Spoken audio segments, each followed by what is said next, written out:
Welcome sa aton nga lesson number 2, wherein it's about the equilibrium of concurrent force systems. Ang concurrent forces, mga force ini nga nagamit at one point. So nadumduman ta naman na, no? Hindi naman ta sini bag-o. This is the formula on how to get the resultant, right? In equilibrium of concurrent forces, ang condition is dapat ang resultant is zero. Paano naton mahimo ang resultant nga zero? Dapat ang summation of all forces at x is zero and all forces at y is also zero.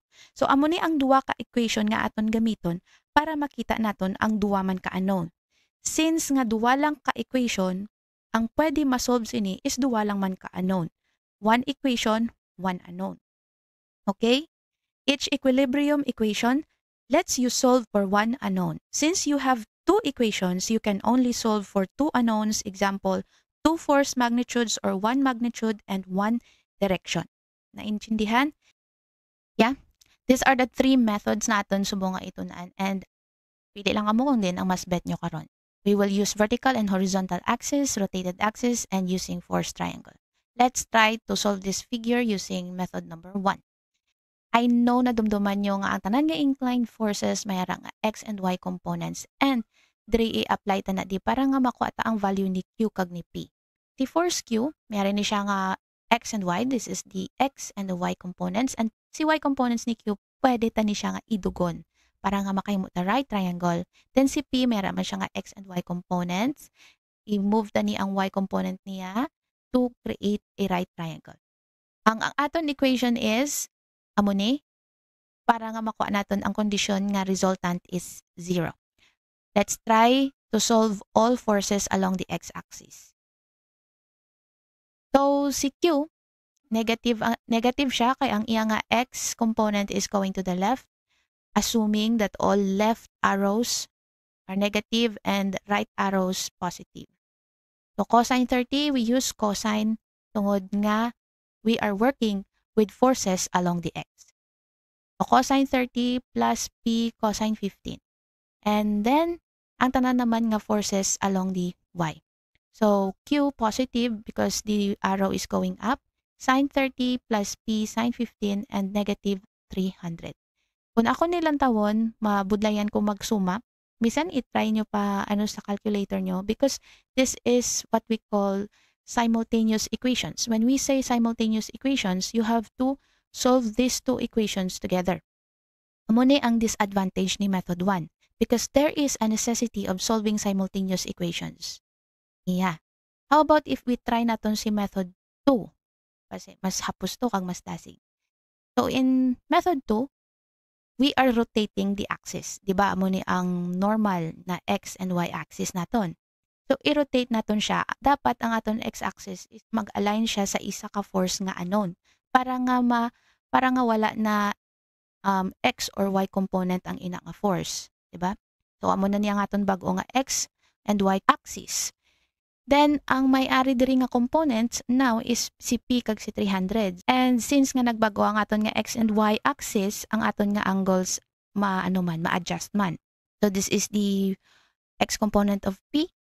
And try naton nga tao ng angle. So 15 na ni nga daan, no? This is 15. And ang complement sini, ang bika sini is naka-complement sa bika dire. So 30 degrees man na di. Ang 30 degrees plus 15 degrees, that is 45. Right? Naman kay 30 degrees ni. Parehas lang sila bika di mo. Right? And then, ang parehas naman sila bika, sang 60. So, 60 degrees na di ang angle. 60 degrees na da. So, pwede na ta mag-solve using these equations. And I think mauna ta sa f of y, sa y forces, kay para nga isa lang ang unknown ta. Diba? Kay si q, wala naman siya y mo. So, meaning di na siya ma-intra. So, para nga gamiton ta naman ang solusyon sang f of y sa f of x. Now, p, ang iya nga sign is going up. That is positive 45 degrees. May-ari ni si 300 nga iya man nga y. So going down, that's why negative 300 sine 60 degrees. Kung i-shift solve mo na, ang answer is 367 pound. Next, since ara naman si P, substitute na siya. 367 cosine 45 plus 300 cosine 60 and minus Q, kay si Q, pakadto siya sa left. The answer is 409.5 pounds or 410 pounds. Diba? Mas dasig sa kay method 2. And I think ma-fall in love na kamo kay method 2 sini. Then we have the method 3. We will use a force triangle. Diba? Gintudloan ta na kamo about head to tail. When we say head to tail, ang tail sang isa ka force or head, iidugon mo pakadto sa head or tail naman sang isa ka force. For example, si force P, idugon ta siya pakadto dire. So dire na siya amo na ni si P. So wala na di ka. Y na siya. And then ining si 300, i-move ta naman siya pakadto dito ka Q. Or si Q, istugon ta siya, iya nga head ara sa tail ni 300. So amo na si Q. Paano naman ang ila nga angles? So since parehas lang man ni sila bika di 60 man na di. Pag iniya si P, ginidog ta lang man amo lang man ni gyapon no. So this is 75. And ang bilin para nga mahimo siya 180 is 45. Yan. So mo na siya ang force triangle. Gamiton ta na dayon ang sine law. So mo ni sang sine law, tanan nga angles putang mo lang sa dalom, sides naman or magnitude ang sa babaw. Kag either lang na duwa lang pwede ini or ini. Okay? Tandisimo. So how about we will use 300. Yan. 300 sine 45 to get P sine 60. Kay nga 60 kay amo na siya ang opposite ni P. 300 ang opposite niya si 400. Shift solve, the answer is 367. Same with method 2, right?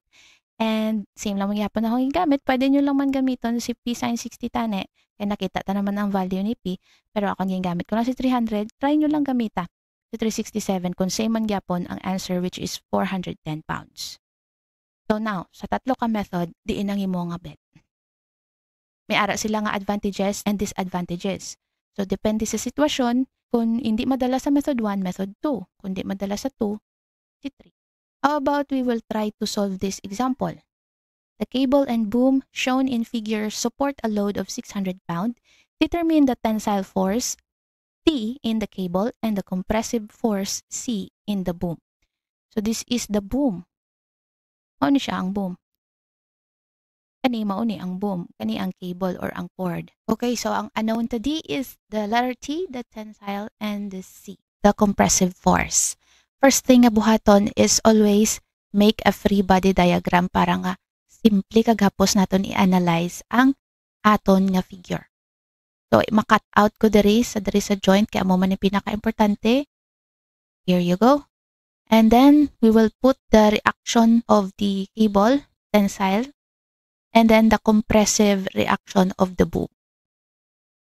Now, amo na niya ang iya nga itsura, and I guess nagets nyo man kung nga nag-amo na siya.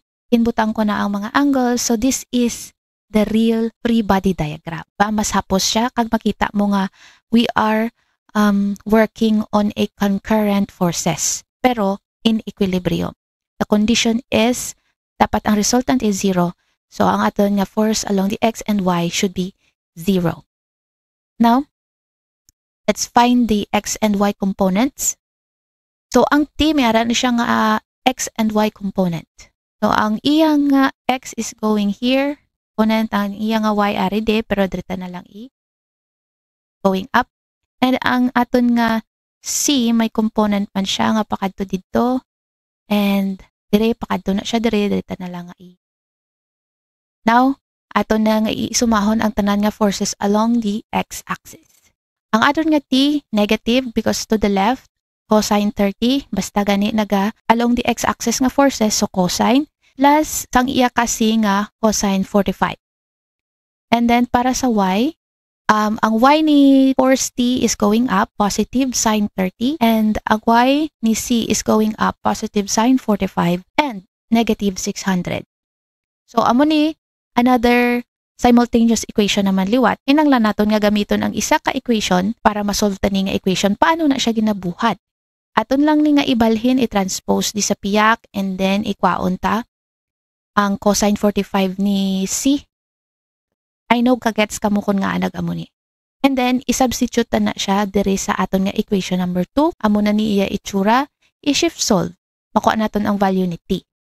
Tapos, ining value ni t, isubstitute ta diri sa first equation naton or pwede man sa second equation. Akon kay second equation, galit na akon gin. And then, makuha naton ang value ni c. Now, how about method 2? Rotated axis. Kung amo ni ang aton nga original x and y axis, i-rotate na lang siya. Akon pilion ko si c. Kaya dapat mag-align siya sa isa ka unknown nga force. Aton na ihibaloon ang mga bag-o nga mga angles. So this is 45 kay since 45 di sa piyak, so ini 45 man ni. For sure, kag ini 45 man ni. Bakay 45 hindi so talang man na. And ang bilin para mag 90 ni, so 15 na da siya. And pwede na naton ma-solve ang mga forces. Si 600 kag si t may x and y components na siya. So I know kabalo naman kamo kung paano. So, this is our x and our y. Ang iya nga x is going there, that is going to the left, and ang iya nga y is going down. Right? And ang ini naman niya, ang iya nga x is going to there, and ang iya nga y is going down.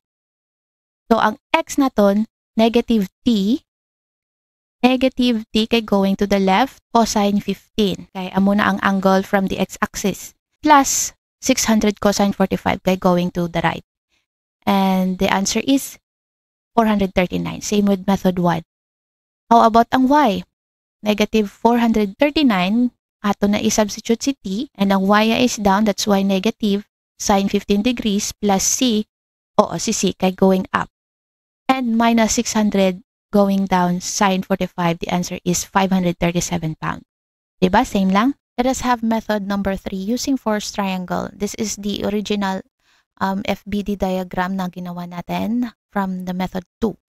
Ipagwa ko lang ni si 600 kay mahimo ta force triangle and gincopy ko lang si C and si T lang ang amo ang aton nga i-head to tail. So, dra ko gibutang si T. So, how about ang mga measurements of angles? 45 kay since 45 man na di. And ginidog ta lang man na. Therefore, ang bilin diri para nga mahimo siya 90 is 60 degrees. Kagon i-minus natin sa 180, ang bilin is 75. Now, we can work on this formula of sine law. Inpili ko si 600 pounds, sine 75 equals sang t nga unknown. 1 unknown lang, and t is 439 kung aton i-shift solve. Next si c, 1 unknown, shift solve again, 537 pounds. So, muna nga aton nga 3 methods, and I hope nga i-explore niyo pagid, kagdamo pagid ka mga samples ang inyo nga